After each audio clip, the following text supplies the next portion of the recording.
So if you pay attention a lot to CBD, and if you even like pay attention a lot to this channel, you know that CBD is overall in a bit of a gray zone when it comes to, its products. And the reason why is while marijuana is completely legal in 17 states and hemp is completely legal federally, there's still like a lot of rules and regulations when it comes to, specifically CBD products. And that specifically applies to both CBD products that are coming from, marijuana and marijuana that's coming from hemp. And the biggest organization that is causing this big of a gray zone, arguably, is the FDA. And the reason why is because currently, for one instance, the FDA does not allow currently any kind of CBD-infused food and drinks. And of course, that causes a lot of big problems, like especially for companies that want to innovate. They want to make cool, unique CBD products. They can't really do that right now because, of course, you have the FDA that is not allowing these companies to make, cool, unique CBD-infused foods and drinks. And the reason why, the FDA does this, some people would say, is that the FDA is just looking out for you. That the FDA is just protecting you. I mean, like the same FDA that wants to ban kratom, even though a lot of opioid users call kratom a godsend because they claim that kratom helps them with, their pain and even their addiction when it comes to opioids. But in that realm, the FDA wants to ban it because, they just want to protect you. That's why they're so okay with willy-nilly, banning things such as kratom, which arguably has helped a lot more people than opioids, while at the same time letting opioids run loose. And currently there's a big opioid crisis right now, and where's the FDA at on that? But I digress from that main point. Nevertheless, the main point that I just wanted to bring out is that, the FDA is in a large part causing this big gray zone when it comes to CBD. And, we could just hope that that changes at some point. Now, on Friday, the FDA actually held a public hearing when it comes to CBD products. And what came of that hearing is probably a lot of more questions to be asked, when it comes to CBD products. And this article is coming from Reason.com. And the title of the article says, FDA has critical questions about safety of CBD products. The sale of cannabinoid-infused food and drink is still against the law, even as entrepreneurs float these restrictions across the country. Again, they're so concerned about CBD products, which, last time I've heard, I don't remember a whole lot of people, ODing and dropping dead because of CBD. Maybe I haven't seen the news of that. Maybe I might be ignorant of that. But so far, I haven't heard, too many, news articles on that. They're so worried about CBD, but, there's literally, hundreds of people, every, day, ODing on opioids. There's a giant opioid crisis, and where's the FDA at on that? There's not too much of an outcry when it comes to the FDA on that. But CBD, oh my goodness, CBD, we really, really have to look a lot more into the CBD stuff because it could be dangerous. At least if you go by the FDA's book. Cannabis-derived food and drink selections from CBD-infused beer to cheeseburgers with special sauce are increasingly in vogue at restaurants and cafes across the country, but they're against the law.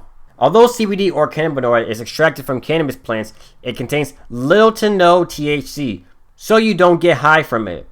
The U.S. Food and Drug Administration, FDA, which currently prohibits the use of nutritional items imbibed with the compound, held its first hearing Friday on how it will be regulated. Acting Commissioner Ned Staples, and Lord, no wonder the FDA is such a joke. I mean, look at this man's name. Look at it. I know it's a really petty insult, but come on now. This giant institution is going to be led by a guy that's named Ned Staples. I mean, come on now. Okay? No wonder the FDA is a joke. Opened the meeting with concerns that critical questions remain about the safety of CBD products, which extend beyond edibles. Various CBD lotions, oils, and cosmetics have gained popular appeal, with claims that they can alleviate joint pain, anxiety, depression, and a slew of other ills. Now let's keep it real. Are they claims? Sure, they're claims, but can they be backed up with studies and, just simple testimonials? I'd argue yes. I mean, I don't even have to do it. I mean, just one little Google search, on CBD benefits, and you're just going to see an endless slew of, like studies and, testimonies from people that, that had, like stuff like arthritis, people that have anxiety, all these ailments. And, they've tried CBD and, it's helped them like a lot. So while, yeah, like they are claims, but they're claims that can be backed up. Now, I don't know if the FDA is really taking these things into account, but I really think they should. Now, whether or not they are going to do that, like, who knows? We just have to see moving forward.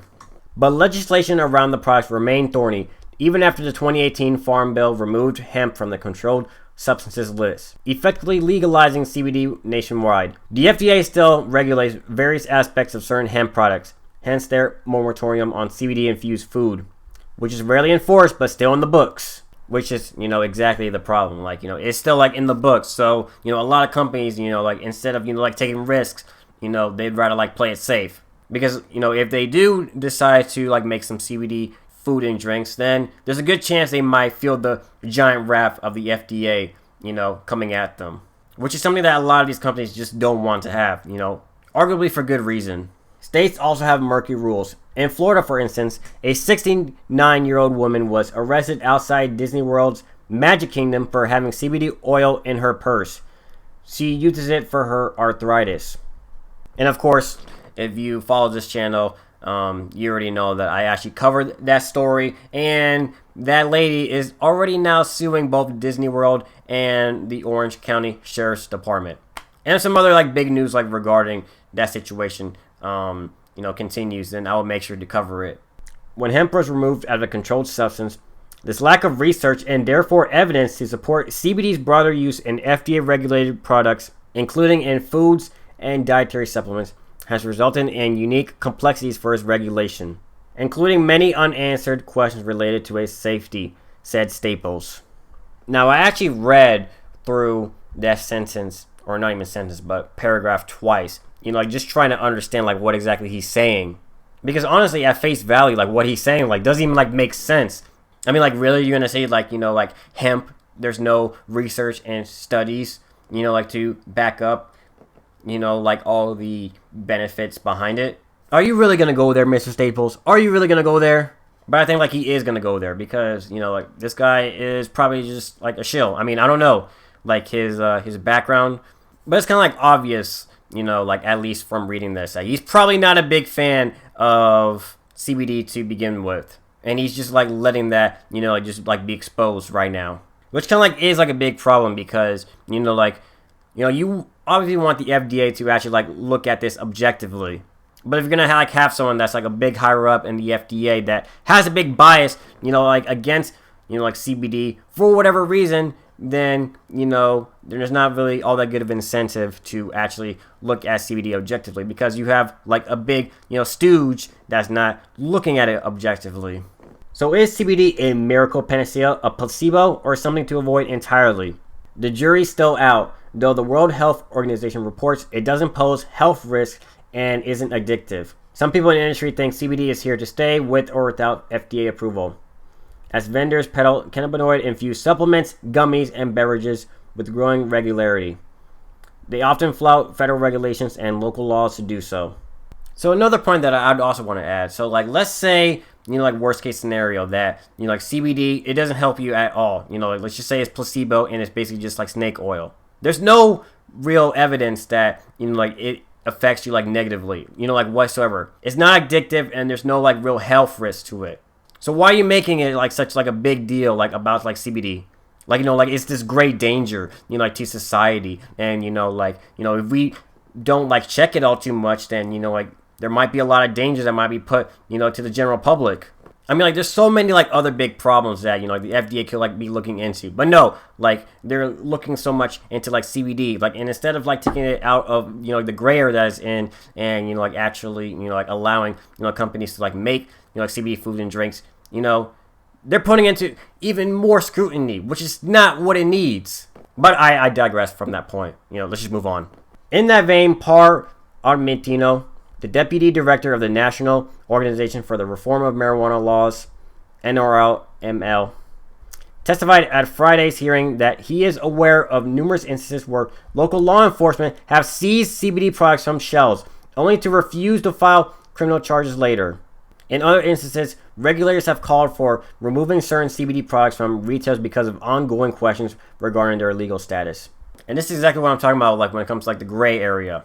So even though like CBD, especially coming from hemp, is completely legal, like there's still like this gray area. So a lot of people like they don't want to take risk, and you got like regulators that they're going into like these stores and they're just removing CBD from their shelves. And that is a direct result of like all the regulations that are currently in the books when it comes to CBD, which is why I really think these regulations and laws need to change. In some cases, he continued, consumers have been arrested for possessing these products, despite the good faith belief that they were legal. And that was exactly the case with the, great grandma from Disney World. I mean, she used CBD oil before. She thought, it was completely legal, but, she got arrested, for having CBD oil. And that's because, it's in such a tight, big gray area right now. Now, I'm probably really, harping away like at this point, but I do think, this point is like very important. The FDA, honestly, in this instance, is really holding back the potential of CBD. There could be like so many like good CBD products that could come out, like if it wasn't like in this gray area, but it just can't, because like there'll be like so much legal scrutiny if they do. But honestly, like, the best thing that you could hope for is, like the FDA, hopefully, they get a good conscience out and they actually like do like the right thing. They actually look into CBD objectively, and, they allow, like CBD infused foods and drinks. We can only hope for that to happen, but we'll just have to, like wait and see if they actually, do that. But what do you all think? Do you also think that the FDA is putting CBD in such a big gray area?